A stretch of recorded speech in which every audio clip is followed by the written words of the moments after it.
ránṣẹ́ lọ́ba pé I want to go and meet my God and your God. John 9:30. May John 10:30. Bíbélì jẹ́ bóyá wípé ó ní èmi àti bàbá mi, I and my father. John 9:39. Ọdún wa sọ fún wa wípé ó ní èmi àti bàbá mi ìgbàsọ̀dún wa ìgbàsọ̀dún John 9:39. Ó ní èmi kò wá láti wá rán àlàáfíà sí ayé bí kò ṣe ìdá. So underline it, try to understand. At the beginning, nígbà tí Jésù wà lọ́dọ̀ àwọn ènìyàn tí wọ́n ti bá wọ́n ló wá láti wá ṣèdájọ́ ayé. Ìdájọ́ ló wá ṣe, ṣùgbọ́n lẹ́yìn ìgbà tó jíǹde ó ní àlàáfíà. Àlàáfíà ẹni pé ẹni bá ń fi àlàáfíà láyé rẹ̀ wà á máa kéde ìdílé Kristi pé ó jíǹde àlàáfíà ló sì fi fún wa. Somebody shout amen. Amen. Verse John 20:22 now. Nígbà tó sì wé èyí tán, omi sí wọn. Nígbà tó wé eléyìí tán, omi sí wọn. Genesis jẹ́ kí a mọ̀ ọ̀rọ̀ yìí. Ní Genesis chapter 2 verse 7. Nígbà tí Ọlọ́run dá ènìyàn ní àwòrán ara ẹ̀, Olúwa bí sí gbogbo ènìyàn. Ọlọ́run tó bí sí wọlé ènìyàn ní Genesis 2:7. Ìmí ọjọ́ yẹn ó ní ẹ̀gún, ó ní àlàáfíà kò ṣe wà fún ènìyàn. Ṣùgbọ́n nígbà tí Jésù jíǹde, ó padà mí sí àwọn àpọ́sítélì. Bó dẹ̀ ṣe mí sí wọn, nígbà tó wé yìí tán, ó mí sí wọn. Ìmísí yẹn gangan òun ni a ń pè ní àmì àjíǹde lára onígbàgbọ́. Ó mí sí wọn, ó ti wí fún wọn wípé ẹ gba ẹ̀mí mímọ́.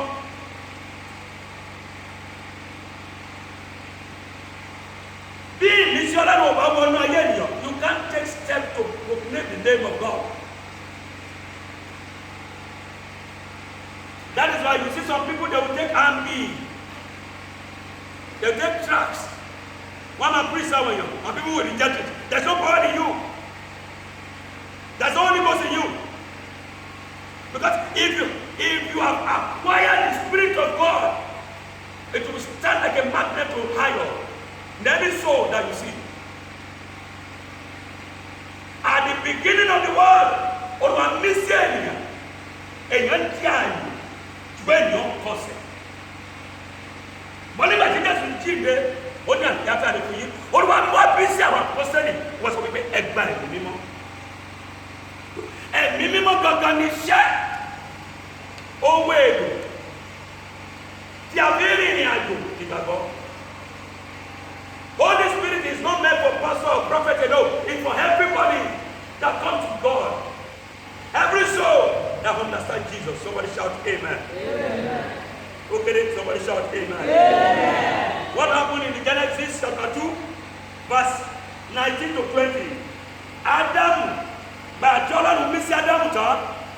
But Ọlọ́run mí sí Adam. Adam rí ìran ọkàn rẹ̀. Ọlọ́run kó gbogbo tó dá. Ó dẹ̀ kó wá fún Adam. Ó kó dọ̀dọ̀ Adam.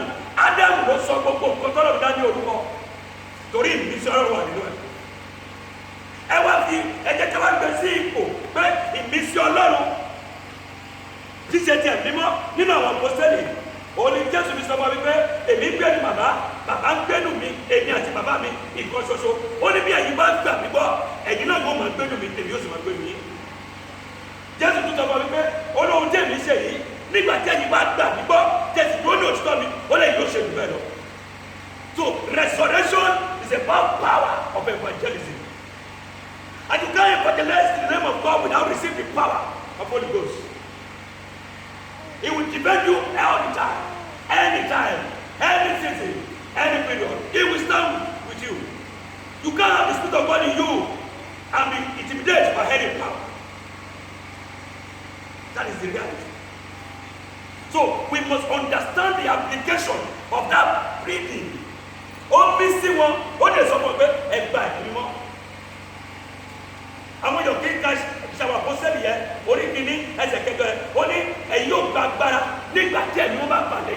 yóò sì máa ṣẹlẹ́rìí mi. So you can't take step of that evangelism to proclaim the name without receiving the Spirit of God.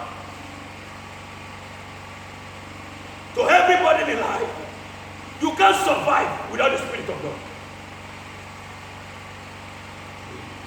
You can't escape danger without the Spirit of God.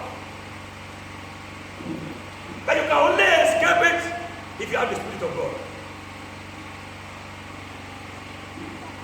1 Corinthians chapter 2, 1 Corinthians chapter 1, verse 24.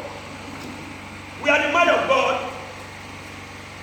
Only the kìnnìkìnnì tàbí ti àwọn ẹlẹ́ni olóhùn tí mo fẹ́ tẹ́kẹ̀ bọ̀ wípé Jésù ní agbára àti ọgbọ́n Ọlọ́run. So the power and the wisdom of God is Christ. So if you receive Holy Spirit, you will receive power, you will receive wisdom. It's about 50-50. But many people follow power. Listen to me. Many people follow power. You see some people, they will be speaking in tongues, being in the ministry, and their life will not function because they follow power and they lack knowledge. And what we call wisdom, the seed of wisdom is mind. The seed of wisdom is mind. If you receive power without understanding the interpretation of mind, you will miss it. Ọkàn ni ọgbọ́n tí ń ṣiṣẹ́ sà. Ọkàn ni ọgbọ́n tí ń dábìrà.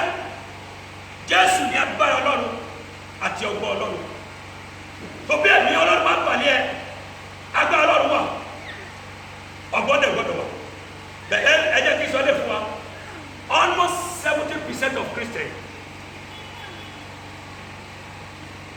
ló gbẹ́kẹ̀lé agbára. Wọ́n ní máa yẹn, ó gbàdúrà, ó fèdè pọ̀. Tó bá gbàdúrà fún èèyàn, ayé ayé padà. But after leaving the place, you will lack wisdom. So, capacity to develop your mind. Òní Rome, Paul ti sọ fún àwọn ará Rome wípé kí ẹ padà, Romans chapter 12, ó ní kí ẹ padà láti di tuntun nínú ìrònú yìí. So, if you don't renew your mind, you will not receive that wisdom. And you can never be in the evangelism and succeed in life. Many pastors, they have the power, but wọ́n ní ìyèrè fún Jésù. They demonstrate the power, but they do not have wisdom. And do you know what we call wisdom? Every thinker understand what we call wisdom. You must know how to think. You must know how to meditate. You must know how to relate your mind with the Spirit of God. Somebody shout amen. Amen. So, take it now. Sátánì kò lóko ń ṣe pẹ̀lú ènìyàn. Ohun tí Sátánì máa ń ṣe nìyí, just to blindfold or block your mind. Satan can never touch your spirit, but he's searching for your mind. Ó wá sọ̀rọ̀ Jésù, ọmọ náà ní ẹ̀ náà, he did not touch the spirit. Agbára wà lọ́dọ̀ Jésù, wọ́n tètè gbàgbé 40 days lọ́ní, ọmọ náà ní ẹ̀ náà, sọ òkúta ìdàgbà. It's a mind interpretation. And Jesus replied, if you don't care about your mind, you will lose many things in life. Some people have been in church, one man Gadra, Satan will come to them, he wants to terminate the promise of God in your mind. Corinthians KG, yes, if I'm right, 2 Corinthians chapter 4:4. So it can only blindfold the mind of people. Check what she bears for Jesus. What she bears for Jesus. What she bears for Adam. So to increase your capacity in the spiritual level, you must mind your mind, because the power of God and the wisdom of God is what we call resurrection. Bible is open in 2 Corinthians 11:3. It is God. Thank you, Father. 11:3. 2 Corinthians 11:3. Everybody be there. Ó ti di sọ̀rọ̀ pé kí àrékèrèké Sátánì kó má fọ yín lójú èyí tó jẹ nínú ọgbà ní ìgbàanì. So be careful. Your mind is what Satan is pursuing. Running after your mind. You want to scatter your mind. You want to destabilize everything about your life. Chapter 3. Ṣùgbọ́n ẹ̀rù ń bà mí pé ní ohun gbogbo gẹ́gẹ́ bí ètò ti tán Éfà jẹ́ nípasẹ̀ àrékérekè kó má ṣe nínú èrò ọkàn yín bàjẹ́ kúrò nínú nǹkan àti ìwà mímọ́.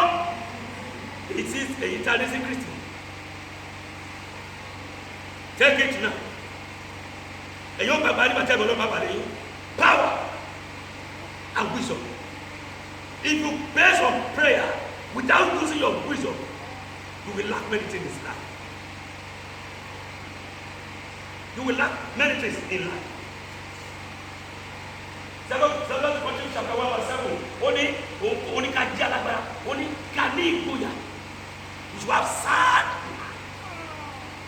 sound mind. It's what you use in the Spirit of God. I call it 50-50. 50-50.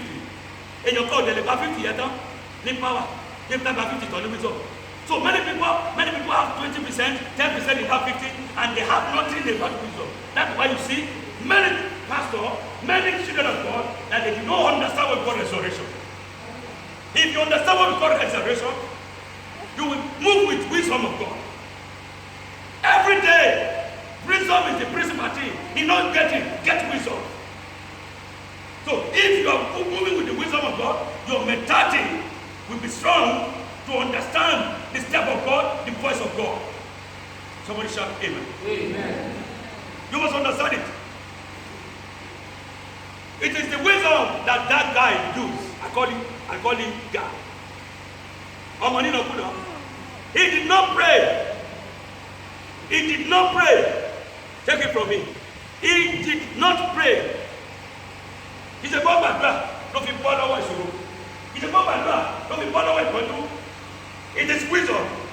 Èmi ò ti dẹ́. Èmi ò ti tọ́ bàbá mi lọ. Èmi ò ti sọ fún pé bàbá ni mo ti tẹ́sẹ̀ sí ọ. It is wisdom. Use the power of wisdom. It is the force in you that will demonstrate your miracle. It is the force in you that will take you higher in the line of evangelism. That go out. He gave me grace December last year. He said, "Go and campaign." And I'm still campaigning. And I will campaign until we come. Somebody shout amen. So take it. Restoration is about power and wisdom. Don't lack wisdom. If you lack wisdom, you can't get anything in life. And if you lack wisdom, you can't evangelize the name of God.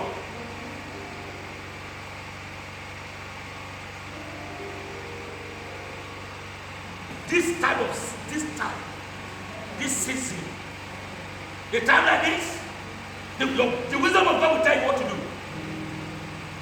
Remember, Shekels were broke. Shekels were broke. What do you understand about that thing? What do you understand about the 5 loaves of bread and 2 fish? Give them money back. Well, they did not have that food.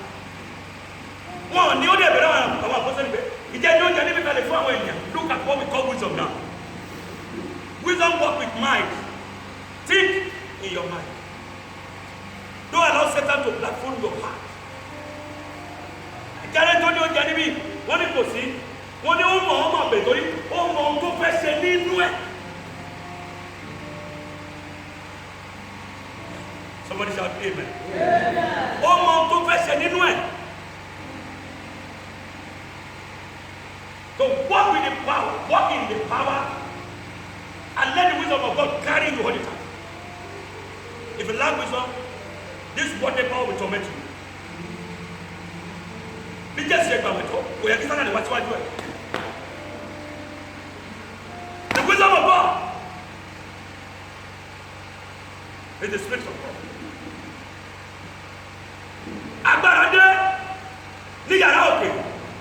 That moment, they walk with wisdom, they did not walk in prayer alone. Many are still going to the room of prayer without understand how to exercise their wisdom. You are praying that you want to get job. Father, I need job. But you lack wisdom about the job.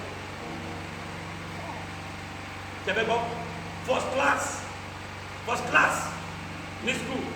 Don't result in that. Don't certificate in that. But third class. tó ní wisdom ìgbà kan náà lè jọ gba Jésù. The wisdom of God catapult a top class to her. Top class ló wá fún first class ló gbogbo fi jẹ fún. Kí ló fà tẹ́ mọ̀? Wisdom. So resurrection is about power and wisdom that we use in the line of evangelism. And it, so Holy Spirit is available for everybody. In the area of power, you see some people, they will be praying, speak in tongues. They can scatter their room alone, get to church, there will be fire and find out they did not have anything. Find out they will be begging from the sinner to eat because they lack the wisdom. So the resurrection, he gave us this free. And then they say, "Kò wá mí sí ènìyàn." Èmi Ádámù ní ojú, ó ní ìmọ̀, ó sọ gbogbo ẹranko lórúkọ. Ó ló sọ gbogbo ẹranko lórúkọ. That is Genesis chapter 2 verse 19 to 20. Ìgbà tó lọ́dún dé mísẹ́ àwọn apostoli ní ìmọ̀ láti gbé ìgbìyànjú wọn lọ. So receive the power today. Let the knowledge of God work with you. Let everybody see you. It is the wisdom of God that will tell you to enable of get in the town. We are not redeemed to beg. We are not redeemed to be a beggar. We are redeemed to God redeemed us to elevate us, to take us high. Somebody shout amen. Amen. So, bàrà tó jíde ọgbọ́n ló fi wá sá, òye ló fi wá. Láti máa kéde o, ìjọba ẹ̀. Ó ní ìjọba mi kì í ṣe ti ayé, ìjọba àlàáfíà mi sí. Ẹ fi ọkàn yín fún Olúwa. A kà bí kọ́ gbogbo wa. Ẹgbọ́n tí Àìsáyà sọ ní 26. The book of Isaiah chapter 26, verse 6. He is Lord. He is Lord. Amen. He has risen from the dead. He is Lord. Every knee shall bow, every man confess that Jesus Christ is Lord. 26:3. Ó pa mímọ́ ní àlàáfíà ní pé ọkàn ẹni tó sinmi lé ọ nítorí tó gbẹ́kẹ̀lé. So the peace of God will work with your mind, and the wisdom of God will push you there. Then you'll be able to evangelize. Remember, if you don't have things that you need, you can't evangelize. You are a beggar, you can't evangelize. In the name of God. You can't campaign just like the voice that God gave to me. Son, go and campaign. And I can't campaign for anybody, I can only campaign for Jesus Christ. Go and campaign. What it takes to evangelize, it has been given to me. The word of power, the word of God, the Spirit of Holy Spirit. What if everybody come out last year? So receive the power of Holy Spirit for wisdom of God to grow in you. So you'll be able to develop the capacity. Daily.